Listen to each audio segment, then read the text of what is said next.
প্রকাশিত হলো কংগ্রেসের নির্বাচনী ইস্তেহার। শুক্রবার দিল্লিতে দলের সদর দপ্তরে উপস্থিত ছিলেন সোনিয়া গান্ধী, রাহুল গান্ধী, মল্লিকার্জুন খার্গে সহ দলীয় নেতৃত্বরা। শুক্রবার প্রকাশিত হওয়া নির্বাচনী ইস্তেহারকে কংগ্রেস সভাপতি মল্লিকার্জুন খার্গে বলেছেন, এই ইস্তেহার ন্যায়ের দস্তাবেজ। মহিলা, তরুণ, কৃষক, শ্রমিক এবং ভাগিদারি বা জনসংখ্যা অনুযায়ী ক্ষমতার অংশগ্রহণের ন্যায়ের দাবি রয়েছে ইস্তেহারে। প্রসঙ্গত, ভারত জোড়ার ন্যায় যাত্রার সময় রাহুল জানিয়েছিলেন তারই যাত্রা 5টি ন্যায়ের উপর দাঁড়িয়ে। সেই কথাই বলা হয়েছে এই ইস্তেহারে।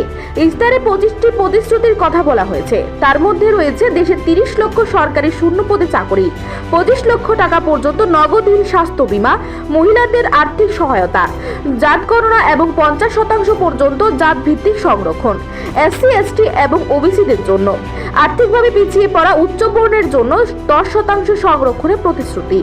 এর পাশাপাশি ইস্তেহারে রয়েছে শহরের দরিদ্র জনগোষ্ঠীর কর্মসংস্থানের লক্ষ্যে পরিকাঠামো উন্নয়ন কর্মসূচি চালু করা কথা। ইস্তেহারে 25 বছরের কম বয়সী স্নাতকদের জন্য 1 বছরের জীবিকামুখী শিক্ষানবিশ হওয়ার সুযোগ দেওয়ার সাংবিধানিক অধিকারের কথা বলা হয়েছে। প্রতিশ্রুতি দেওয়া হয়েছে, কংগ্রেস কেন্দ্রের ক্ষমতা দখল করলে জম্মু কাশ্মীরে পূর্ণ রাজ্যের মর্যাদা ফিরিয়ে দেওয়া হবে। এমনকি অস্থায়ী অগ্নিবীর নিয়োগ কর্মসূচি বাতিল করে সেনাবাহিনীতে স্থানীয় নিয়োগ কর্মসূচি ফিরিয়ে আনা প্রতিশ্রুতিও ইস্তেহারে দিয়েছে Congress. Bureau report, Asian Times.